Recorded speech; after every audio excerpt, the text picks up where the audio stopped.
Kanchipuram Varamahalakshmi Silks, the Grand Banarasi Mela. First time ever in Hyderabad starting from November 1st. రాముకి అన్నం పెడుతుంది జబర్దస్త్ కాదు, cinema industry కాదు, events yes sir అని చాలామంది చెప్పారు. ఎస్ సార్ నిజమా అబద్ధం? 100% 100%. నేను ఎక్కువ ప్రోగ్రామ్స్ ద్వారా డబ్బు సంపాదించుకుంది ఎక్కువ అండి. ఈవెంట్స్ ద్వారా నన్నుగా గుర్తించి ఎస్ రాముకు ప్రోగ్రామ్ ఇద్దాం బాగా చెప్తాడు. నాకు ఎంటర్టైన్మెంట్స్ ప్రోగ్రామ్స్లో మిమిక్రీతో పాటు నేను సడన్గా ఏదైనా ప్రోగ్రామ్ చేస్తున్నప్పుడు కానీ ఏదైనా ఫ్యామిలీ అకేషన్స్ కావచ్చు, ఇట్లా కంపెనీ అకేషన్స్ ఏదైనా కావచ్చు, ఆ టైంలో నాకు తెలియకుండానే ఆ సందర్భాన్ని బట్టి ఆ సిచ్యువేషన్ బట్టి ఇమ్మీడియట్లీ మోటివేషన్ వర్డ్స్ యూజ్ చేస్తానండి. అరే అసలు ఇలా ఎలా చెప్తావు అని నాకు చాలామంది మేము చాలా ఇన్స్పైర్ అయినా నువ్వు మాట్లాడే మాటలతో అని అలా నాకు బ్లెస్సింగ్స్ ఇచ్చి అలా రిపీటెడ్గా నాకు ప్రోగ్రామ్స్ వచ్చిన సందర్భం ఉంది. ఒక ఈవెంట్కి ఎంత తీసుకుంటావు సార్? అలా ఏం లేదు సార్. నేను ఒక ఈవెంట్కు నేను ఒక సందర్భంలో ఒక 50 తీసుకున్నా, ఒక సందర్భంలో 20 తీసుకున్నా, ఒక సందర్భంలో 25 తీసుకున్నా, ఓ సందర్భంలో ఇంకా తక్కువ కూడా తీసుకున్నా. ఎందుకు తీసుకున్నా రామన్ మీరు అనొచ్చు. నేనేమంటానంటే నా చేతిలో ఉన్నది నేను మీకు చేయగలిగానా లేదా అన్న ఆలోచనలో ఉంటాను. నేను నా చేతిలో ఇది ఉంది అన్న హెల్ప్ చేయొచ్చు కదా అని అంటే, భయ్య మీరు ఎంతవరకు చేయగలుగుతారు చెప్పండి, నేను తీసుకునేది ఉంది. పేరు వచ్చింది కానీ ఆ పేరు నిలబెట్టుకున్న దానికి కమర్షియల్గా ఉండాలి. ఎట్ ఏ టైం నీ వల్ల అయిన చేతులు నువ్వు ఇవ్వాలంటారు చూసావా, నేను ఆ వేలో వెళ్తుంటాను. చాలామంది అనుకుంటారు అవునా వచ్చేసే అంటుంటారు. అదే ఆ మంచితనం వల్ల కూడా మనం వెనకబడ్డాం అని బాధ ఉంటుంది మనకు. అరే ఉన్నది సార్ తప్పకుండా. అరే మనం వాళ్ళకు సార్ ఇప్పుడు నా పొజిషన్లో లేకున్నా మనం ఏదైనా పేరు లేకున్న వాళ్ళు మినిమం ఇంత తీసుకుంటాము, మనం ఇంత తీసుకోవాలని అన్నప్పుడు అవునా అంతా అని ఇట్లా చూస్తారు. అన్న మనం రియాలిటీ చెప్తే మీరు అర్థం చేసుకోరు. పోనీ మీకు చేతినిద్దామంటే అరే బల ఇది చేశారా మళ్ళీ ఇది చేద్దాం అన్న ఆలోచన ఉండదు. దేంతో కనెక్ట్ కావాలి మనం చెప్పండి. వాళ్ళకి నేనేం చెప్తానంటే అన్న నేను ఇలా చేయడానికి కూడా ఒక కారణం ఉంది. రేపు నేను ఎవరైనా హెల్ప్ అడుగుతున్నానంటే మీ వల్ల అయింది మీరు చేయగలుగుతారని. అలానే నన్ను ఎవరైనా హెల్ప్ అడుగుతున్నారన్నప్పుడు నా చేతులు ఉన్నదానికి నేను నేను అక్కడ అంత తీసుకున్నా ఈరోజు ఇంత ఇస్తేనే వస్తా అని నేను అనను. పద చేద్దాం, మనల్ని గుర్తించి అన్న మాకు హెల్ప్ కావాలి, మనకు ఆర్థిక పరిస్థితి ఇది ఉందంటే నో బ్రదర్ చేద్దాం బ్రదర్ అంట. అది నా వల్ల అయినా చేస్తున్నాం కదా ఒక సంతృప్తిలో వెళ్తుంటా జర్నీ. దాన్ని మిస్అండర్స్టాండింగ్ చేసుకునే వ్యక్తులకు తక్కువ లాగుతుంటే నాకు బాధ వేస్తుంది. మనం ఎక్కడో మిస్ అవుతుంది, వచ్చింది కూడా పోతుంది, ఈ అబ్బా అని నా ఫీల్ ఏర్పడుతుంది అన్నమాట. అంతే. దీంట్లో మీరు చెప్పండి అన్న, మీరు అలా వెళ్ళటం తప్పంటారా రైట్ అంటారా? లేదు, అది ఒక అండర్స్టాండింగ్ కదా. అవును, నా వల్ల అయింది నేను చేయగలుగుతున్నా, నువ్వు ఏం చేసేవారు అంటారు చూసావా. ఎదుగుతున్న ప్రతి ఒక్కరికి ఒక క్వశ్చన్ వెంటాడుతుంది, భయ్యా నువ్వు ఎదగటం కాదు భయ్యా నువ్వు కూడా ఎవరికైనా చేయాలి కదా అంటారు కదా. అట్లా నేను ఆ వేలో వెళ్తుంటాను. అంటప్పుడు కొంచెం ఇబ్బంది అనిపిస్తుంది. నెలకు ఎన్ని ఉంటాయి ఈవెంట్స్ అన్న? నెలకు ఒక్కోసారి ఒక నెల అసలు ప్రోగ్రామ్స్ కూడా ఉండవన్న. అయినా సరే మనం ఎంచుకున్న ఫీల్డ్కి మనమే బాధ్యులు. అది కష్టమైన సుఖమైన నష్టమైన. రాము గారు ఇది ఎందుకు అడిగానంటే నాకు తెలిసి మీకు ఇద్దరు పిల్లలు అనుకుంటాను. అవును. ఒక బాబు 10th క్లాస్, 9th, పాప 10th, బాబు 7th. పాప పెద్ద, పాప పెద్ద. ఇద్దరు పిల్లలు, మిమ్మల్ని నమ్ముకొని వచ్చిన భార్య. ఊర్లో పొలం ఉంది కానీ పొలం ఉంటుంది, పొలం ఏమి మాకు అయితే తినడానికి తిండి వస్తుంది కానీ పొలం వల్ల ఇక్కడ జీవితం అయితే రోజంతా నడవదు, ఖర్చులు ఉంటాయి. హైదరాబాద్లో ఒక్కో నెలంతా ఈవెంట్స్ ఉండవు అంటున్నారు. సినిమా అవకాశాలు అంతగా రావట్లేదు, జబర్దస్త్ వదిలేశారు. ఓపెన్గా అడుగుతున్నా, మీ భార్య తిట్టట్లేదా మిమ్మల్ని? తిట్టట్టుగా అంటే తను నిజం చెప్పండి. తిట్టదన్నా అంటే ఎందుకు అడుగుతున్నానంటే ఇప్పుడు స్కిల్ లేని పర్సన్ అనుకో, ఎవరిమేం చేయలేము, దేవుడు ఇవ్వలేదు, అదృష్టం లేదు, ఇంతే మన సంపాదన అనుకోవచ్చు. ఈ రోజుకి మీరు జబర్దస్త్కి కానీ వెళ్తే మిమ్మల్ని కళ్ళకద్దుకొని తీసుకునే టీమ్స్ ఉన్నాయి, చేతి నిందా సంపాదించుకోవచ్చు, ఒక మంచి లైఫ్ లీడ్ చేయొచ్చు. దాన్ని వదిలేసి ఈ ఈవెంట్స్ పట్టుకొని సరే ఈవెంట్స్ ఏదో మిమ్మల్ని నడిపిస్తున్నాయి, సినిమా సినిమా సినిమా అంటూ పరితపిస్తూ సినిమా కోసం బతుకుతూ సినిమా అవకాశాలు లేక బాధపడుతున్నాయి చెప్తుంటే మీ కళ్ళలో నీళ్ళు తిరుగుతున్నాయి. సినిమానే లోకంగా బతుకుతూ కుటుంబాన్ని కూడా ఇంచుమించు మీరు పక్కన పెట్టేశారు ఆ సినిమా కోసం. ఇన్ని చేస్తుంటే సినిమాల అవకాశాలు రావట్లేదు. మళ్ళీ అడుగుతున్నా, మీ భార్య మిమ్మల్ని తిట్టట్లేదా? తిట్టదు, 100% తిట్టదు. ఎందుకంటే తనకు తెలుసు నేను ఏదైనా చేయబోయే ముందు వాళ్ళకి వివరణ ఇస్తాను. ముందు నేను ఎంచుకున్న ఫీల్డ్ ఇది ఇలా ఉంటుంది, భవిష్యత్తు కూడా అలా ఉండొచ్చు ఉండకపోవచ్చు అని ముందే చెప్తాను. నా ఫ్యామిలీ కూడా చెప్తా ఇలా ఉంటుంది. ఆ ఫీల్డ్ ఎంచుకుంటున్నప్పుడు ఇక్కడ మనకు ఎవరు లేరు, సపోర్టర్స్ ఉండరు, లైఫ్ ఉండదు, ఎదుగుతాం ఎదగకపోవచ్చు, కింద పడవచ్చు, ఇంకేదైనా కావచ్చు. అందులో మనం ఒక వేలు వెళ్దాం అనుకుంటున్నాం, ఒక డిఫరెంట్ వేలు వెళ్దాం అనుకుంటున్నాం. ఆ వే గల వ్యక్తులు మనల్ని ఎంకరేజ్ చేయొచ్చు చేయకపోవచ్చు. కానీ భయపడొద్దు. మనల్ని నచ్చి మనల్ని మెచ్చే వ్యక్తులు ఏదో ఒక చోట ఏదో ఒక రోజు కనెక్ట్ అవుతారు.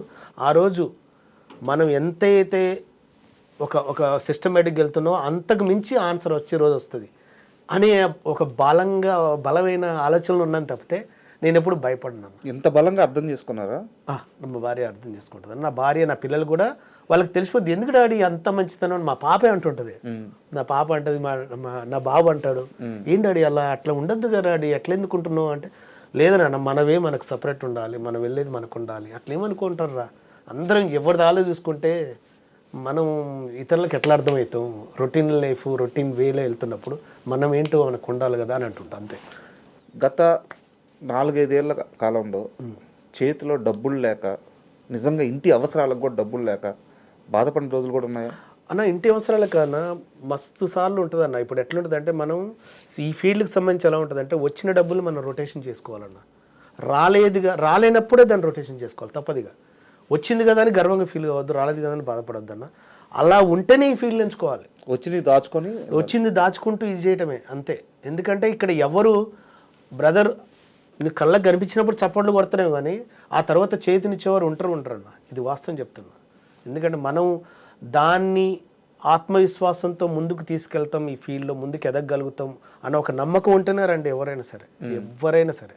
మీరు ఎవరో ఉన్నారు, వాళ్ళు ఉన్నారు, వీళ్ళు ఉన్నారు, ఎవరో చేస్తారు అన్న ఆలోచన మాత్రం దయచేసి వచ్చి మీ లైఫ్ని మీరు చెడగొట్టుకోకండి, ఓకేనా? మీకు సపోర్ట్ చేసే మూలాలు లేకపోయినా మీరు ఆత్మవిశ్వాసంతో రీచ్ కాగలుగుతాం అనుకున్న వ్యక్తులు మాత్రం రండి. ఎట్లా మీకంటూ ఒక సపరేట్ ఏదో ఒక డబ్బు ఏదో ఒకటి ఫైనాన్షియల్ సపోర్ట్ పెట్టుకొని రండి ఇండస్ట్రీకి. ఎవరు రావద్దనేది లేదు, అందరు రావాలి, అందరు ఎదగాలి, అందరు రావాలన్నా. ఎందుకు రాకూడదు? నాలో ఒక టాలెంట్ ఉందని మనం అనుకుంటాం, వాళ్ళలో ఇంకేదో సపరేట్ టాలెంట్ ఉంది, నాతో ఇంతవరకు క్రియేట్ అయింది, వాళ్ళతో ఇంకేదో క్రియేట్ అయ్యొద్దని నేను అనుకుంటుంటాను. అలా మనకు కూడా ఒక 10 అవకాశాలు వస్తే, ఒక 4-5 అవకాశాలు వస్తే కేయపాలేను అన్న, ఇది వస్తే అందులో బాగా చేసాం అన్న, ఇంకో బెస్ట్ అవకాశం వస్తే మనం కూడా ఏదైనా చేస్తాం కదా, నన్ను ఇంకో కొత్తగా చూపించవచ్చు కదా. ఒకవేళ నిజంగా నేను సక్సెస్ఫుల్ పర్సన్ని కాదన్నా, ఫెయిల్యూర్ పర్సన్ అనుకో, మరి నేను ఆ కేఏపాల్ క్యారెక్టర్ కూడా చేయకూడదు కదా. బాగా చేయాలన్నారు అనుకుంటే మనం ఇక్కడ సక్సెస్ అయిన తర్వాత చప్పట్లు కొట్టేవారి కన్నా సక్సెస్ కోసం సక్సెస్ అయిన వ్యక్తులు కావచ్చు, లేదంటే ఇలాంటి వ్యక్తులకు మనం చేతినిస్తే బాగుంటుంది అన్న వ్యక్తులు చాలా తక్కువ మంది ఉన్నారన్న. రాము, ఈ ఇంటర్వ్యూ నేను పెట్టడానికి కూడా ప్రధానమైన కారణం అదే. ఎందుకంటే ఒక మంచి టాలెంట్ ఉన్న నటుడివి, సినిమా తప్ప వేరే ప్రపంచం తెలియదు, అండ్ ఒక కసి ఉంది. నువ్వు కలవాల్సిన వాళ్ళందరినీ వెళ్ళి కలుస్తున్నావు, పట్టించుకునే వాళ్ళు పట్టించుకుంటున్నారు, పట్టించుకునే వాళ్ళు పట్టించుకోవట్లేదు. ఈరోజు నా ఇంటర్వ్యూ వేదికగా నువ్వు డైరెక్టర్స్తో మాట్లాడు, నీకు 2 నిమిషాలు టైం ఇస్తున్నాను. ప్రతి ఒక్కరిని నువ్వు వెళ్ళి కలవు, నీకు అది అలవాట్లేదు, బట్ ఈరోజు నీది. కెమెరాని చూడు, ఏమి మిస్ అవుతుంది, నా దగ్గర ఏమి లోపాలు ఉన్నాయి, మీరు చెప్పండి, నేను మారుతాను, నాకు అవకాశాలు రావాలి అని చెప్పి మాట్లాడు. సార్ నమస్తే సార్. ఏం లేదు సార్, నాకు ఫస్ట్ నుంచి అంటే ఇండస్ట్రీలో ఎదుగుదాం అన్న ఆలోచనతో వచ్చిన వాళ్ళని సార్. ఫస్ట్ నుంచి రామోజీలు ఫిలిమ్స్లో నేను ఉద్యోగం చేసేటప్పుడు కూడా మంచి అవకాశంతో సినిమా ఇండస్ట్రీలో ఒక పేరు ప్రతిష్టలు సంపాదించుకోవాలని వచ్చాను. కానీ నాకు స్వతహాగా నాకు ప్లస్ ఏంటంటే మిమిక్రీ ఉండటం వల్ల కొంచెం ఈజీ అనిపించిందని వచ్చాము. వచ్చిన తర్వాత వచ్చిన అవకాశంలో నా వల్లైనా బెస్ట్ నేను ఇచ్చుకుంటూ వెళ్తున్నాను ఈ ఫీల్డ్లో. ఏదైనా ఉంటే మనం తప్పొప్పులు తెలుసుకుంటూ ముందుకెళ్ళాలనేదే నా దృష్టి. కానీ నేను చేసిందే రైట్ అనే భావంతో కాదు సార్. అందరికీ అవకాశాలు వస్తాయి అంటే నాకు వచ్చినవి కూడా కొన్ని అవకాశాలు సార్.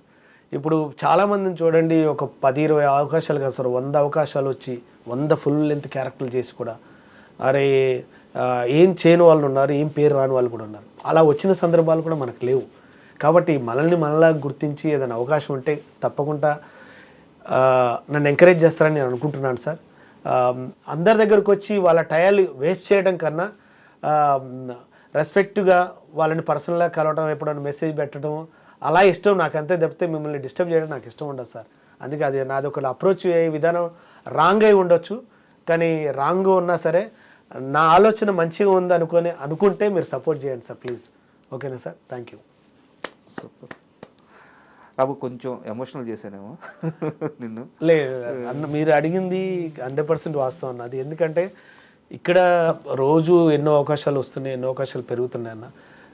కానీ ఇక్కడ నాకు ఒక సందర్భంలో ఉంది అంటే సినిమా జీవితం అనుకొని వచ్చి అటు వాళ్ళ సంస్కారము ఇట్లా మొహమాటం అడ్డొచ్చి ఇంటికి పోలేక బయటికి పోలేక పని లేక అర్థం ఇంకా కొలాప్స్ అయిన జీవితాలు చాలామంది ఉన్నాయండి. కాబట్టి దయచేసి అలా కాకుండా అరే వీడు రామ్ చరణ్ సార్ ఒక విషయం చెప్పారండి, నేను అది సందర్భం వచ్చింది. సినిమా ఇండస్ట్రీలో టాలెంట్ ఉన్నా లేకపోయినా, హై రేంజ్లో ఉన్నా లేకపోయినా కూడా మీ దగ్గర క్రమశిక్షణ ఉంటే మాత్రం పక్కా గ్యారంటీ మీకు ఏదో ఒక రోజు మీకు లైఫ్ వస్తుందని చెప్పారు. సో నేను ఆ సిద్ధాంతాన్ని బాగా నమ్ముతాను. నేను నా వేలో నేను వెళ్తున్నాను, నా దారిలో నేను చేస్తున్నాను, నన్ను రిసీవ్ చేసుకున్న చోట నేను పనిచేస్తున్నాను. పెద్దవారంటే చాలా గౌరవం, అలాగని వాళ్ళ టైంని డిస్టర్బ్ చేయడం కానీ వేస్ట్ చేయడం కానీ నా లైఫ్లో నాకు ఇష్టం ఉండదు. నాకు ఇచ్చిన పరిధులు మాత్రమే నేను మెయింటైన్ చేస్తాను. లేని పరిధి సృష్టించుకొని నేను గొప్ప అని చూపించుకునే వ్యక్తిత్వం అది కాదు. నాకున్న పరిధిలో నేను ఎంతవరకు చూపించగలిగాను అన్న ఆలోచనతో వెళ్ళేవాడిని అండి. కాబట్టి అలా మీరేమైనా ఎంకరేజ్ చేస్తే మాత్రం తప్పకుండా నేను ప్రతి చిన్న క్యారెక్టర్ పెద్ద క్యారెక్టర్ అనే భావన నా మైండ్లో ఎప్పుడు ఉండదు సార్. అది పని అంటే దైవంతో సమానం. కాబట్టి నేను ఆ పనిని ఇష్టపడతాను. మీరు ఏ క్యారెక్టర్ ఇచ్చినా నేను చేస్తాను sir. Thank you. Me blessings మాకు ఉండాలని మనస్ఫూర్తి కోరుకుంటున్నాను సార్. నాకు సరైన ఆలోచనతో మన లైఫ్ని ఎలా జర్నీ చేసామనేది ఇంపార్టెంట్ తప్పితే అసంస్కారంగా ఎంతమందిని ముంచి బతికామనేది నాకు వద్దు sir. Please. Thank you. Ram Charan గారు చెప్పిన మాటలను చాలా బాగా గుర్తుపెట్టుకున్నారు. ఫ్యానా మీరు? ఏ సార్ సార్ నేను చెప్పాను కదా సార్, సినిమా ఇండస్ట్రీ అంటే ఇండస్ట్రీ మనదేని అర్థం సార్. ఆ ఇండస్ట్రీలో మనకు పర్సనల్గా ఎవరు చెప్పకపోయినా సినిమా ఇండస్ట్రీకి సంబంధించిన వ్యక్తులు ఏ గొప్ప విషయం మాట్లాడుతున్నా వారి దగ్గర నుంచి మనం కలెక్ట్ చేసుకోవటం మన బాధ్యత ఏంటి సార్. అలా నేను ఆలోచిస్తాను. రామ్ చరణ్ సార్ చెప్పొచ్చు, అల్లు అర్జున్ సార్ చెప్పొచ్చు, మెగాస్టార్ చిరంజీవి గారు సార్ చెప్పొచ్చు, రవితేజ గారు చెప్పొచ్చు, ప్రభాస్ గారు చెప్పొచ్చు. వారు చెప్తున్న స్పీచ్లు కానీ వారు మాట్లాడుతున్న విషయాలు కానీ వారి ఎక్స్పీరియన్స్ నుంచి వస్తున్న వర్డ్స్ అండి. అవి కొన్ని సంవత్సరాలు జర్నీ చేస్తే తప్పితే అవి మనకు తెలియవు. అలాంటిది వారు మనలాంటి వాళ్ళ కోసమే చెప్తున్నట్టు అవి. అందుకే నేను అవి బాగా కలెక్ట్ చేసుకుంటానండి. అవి ఇష్టం నాకు. అండ్ జబర్దస్త్ విషయానికి వస్తే అప్పట్లో మీరున్నప్పుడు టీం లీడర్స్ వచ్చేసి నాగబాబు గారు, రోజా గారు. అవునండి. మీరు చెప్పండి, రోజా గారు ఎలా ఉండేవారు మీలాంటి అందరు ఆర్టిస్టులతో? సార్ అండ్ ఎలాంటి వ్యక్తిత్వం అది? సార్ రోజా గారు, నేను నా పర్సనల్ ఒపీనియన్, రోజా గారు చాలా బాగుంటారండి. నా పర్సనల్ ఒపీనియన్. రోజా మేడం నాకు ఎప్పుడన్నా కనిపించినా నన్ను రాము మళ్ళీ రీఎంట్రీ ఎప్పుడు అని అడిగిన సందర్భాలు ఉన్నాయి. అది కూడా మన అవినాష్ హౌస్ ఓపెనింగ్కి వెళ్ళి అనమాట అడిగిన సందర్భాలు. రోజా మేడం చాలా బాగుంటుంది సార్. చాలా బాగా మాట్లాడుతుంది, చాలా బాగా చూసుకుంటుంది. ఎస్, అంతే. నాకు అంతకు మించి నేను రోజా మేడం ఇది అని చెప్పే అంత అర్హత కూడా నాకు లేదు సార్. ఎందుకంటే రోజా మేడం కావచ్చు, నాగబాబు సార్ నన్ను బాగా చూసుకుంటా. అరే ఏమిద్రా రే, ఓకేనా, అరే ఏంద్రా మరి ఏం చూస్తున్నావు అని అట్లా పర్సనల్ అడుగుతాడు. మనిషి సార్ థ్యాంక్ యూ సార్ అంట. బాగా చూసుకుంటాడు, బాగా మాట్లాడతాడు. నాకు మొన్న పెద్దమ్మ టెంపుల్లో 12 years సెలబ్రేషన్స్ పోయినప్పుడు అందరం కూర్చున్నప్పుడు సార్ అంటే అరే పాల్ అరే బాగా చేసేవారా అని అంటే నాకేంటి సార్ థ్యాంక్ యూ సార్ అంటే నేను నా పని నేను చేశానన్న పాయింట్లు ఉన్నప్పుడు అరే బాగా చేసినవరా అని సార్ మళ్ళీ గుర్తుపెట్టుకొని చెప్తే నాకు ఇంప్రెస్ అనిపించి థ్యాంక్ యూ సార్ అన్న. అండ్ మీరు సొంతలు కొనుక్కున్నారు? లేదు సార్, కొనుక్కోలేదు సార్. సొంతలు కొనుక్కోలేదు. పిల్లలు చదువుతున్నారు ప్రస్తుతానికి. నేను ఒకటే సార్, మన ఆలోచన గల వ్యక్తులు మనకు కనెక్ట్ అయిన రోజు మన లైఫ్ మనకు మళ్ళీ డిజైన్ అవుతుంది, మంచిగా వస్తుంది అని అనుకుంటుంటాను సార్. అంతే. మీ చుట్టూ ఉన్న వాళ్ళందరూ ఇప్పుడు బాగా వెల్గా అంటే గొప్పగా సెటిల్ అయి ఉన్నారు సార్. చాలామంది మ్యాక్సిమం అందరూ ఫ్లాట్ కొనుక్కున్నారు, ఇల్లు కొనుక్కున్నారు, ఒక వర్క్లో టీం వర్క్ వెళ్తున్నారు. నేను కొనుక్కోలేదు సార్. వాళ్ళందరినీ చుట్టూ చూస్తున్నప్పుడు బాధ ఇట్లేదా సార్? నాకు బాధ ఉండదు సార్. ఎందుకంటే అదే చెప్తున్నాను కదా సార్, నీ దారి నీది సార్, నీవే నీది. అంటే ఇప్పుడు మనకేంటంటే సార్, మేము మామూలుగా ప్రశాంతంగా ఉండి వంటగా ఉండి ఆలోచన కరెక్ట్గా ఉందా లేదా అనేది చూసుకుంటాను తప్పితే ఈ ఆలోచనతో ఎంత సంపాదించాను అది ఆలోచన ఉండదు సార్. నిజంగా సరైన ఆలోచనకు డబ్బు వస్తుంది అనుకుంటే మాత్రం నేను చాలా గొప్ప ఆలోచనలు ఇస్తాను సార్. సరే, నేను ఇంకో మాట్లాడతాను. చెప్పండి, జబర్దస్త్లో మొదటి నుంచి ఇప్పుడు దాకా చూసుకుంటే ఎక్కువ ఎవరు సంపాదించారంటే ఎవరి పేరు చెప్తారు? మీకు తెలియకుండా ఉండదు. అంటే ఎక్కువ ఎవరు సంపాదించారంటే ఉన్నారు కదా సార్, ఇప్పుడు మన కళ్ళ ముందు ఉన్నారు. అప్పట్లో స్టార్టింగ్ డేస్లో కూడా ఫస్ట్ ఎక్కువ ఇచ్చేది రెమ్యునేషన్ ఎక్కువ ఇచ్చేది చమక్ చంద్ర ఉండు, తర్వాత సుడిగాల్ సుధీర్ ఉండు, తర్వాత హైపర్ ఆది ఉండు, ఏంటి తర్వాత గెటప్ సీన్ ఉండు. వీళ్ళందరూ అంటే అటు సినిమాలు కావచ్చు, ఇటు ఈవెంట్స్ కావచ్చు, ఇటు జబర్దస్త్ కావచ్చు, 3 విధాలుగా వాళ్ళకి కలిసి వచ్చింది. వాళ్ళు బాగా సంపాదించుకున్నారు, బాగా సెటిల్ అయినారు, బాగా సంపాదించుకున్నారు. అట్లా వస్తున్నాయి కూడా కంటిన్యూగా.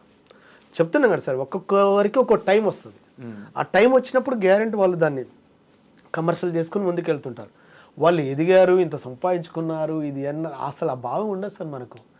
మన వేలో మనం వెళ్తున్నాం, మన పని మనం చేస్తున్నాం, మనకు వచ్చే రోజు మనకు వస్తుంది. అలాగని నువ్వు నీ మైండ్, నీ బాడీ, నీ ఆత్మసాక్షి పీస్ఫుల్గా లేకుండా నీ దగ్గర ఏదున్నా అది నామమాత్రం జనాలు. ఏంది అసలైంది నీ మైండ్లో, నీ వేలో ఉంటుంది అది. చెప్పండి భయ్యా అని స్ట్రైట్గా స్ట్రాంగ్గా మాట్లాడగలుగుతానంటే, నేను ఎంత కరెక్ట్గా ఉంటే మనం ఏం మాట్లాడగలుగుతాం, మన వే ఎంత గొప్పగా ఉంటే మనం హ్యాపీగా ఉండగలుగుతాం. నేను చాలామంది అడిగారు, అదేంటి భయ్యా నువ్వు అసలు నిద్ర పడుకోగానే టక్కుమని పడుకుంటావు, ఏంది 2 సెకండ్లో నిద్రపోగలుగుతున్నావు ఎలా అంటున్నారు. అదేంటన్నా నిద్రపోగలటం చాలా మందికి పట్టదంట. నాకు తెలియదు సార్, నిజంగా నాకు తెలియదు ఆ విషయం. అన్న నాకు ఒకటే అన్న, మనకిచ్చిన పాత్రలకు మనం సరైన న్యాయం చేస్తున్నప్పుడు మనకు నిద్ర ప్రశాంతంగా వస్తుంది.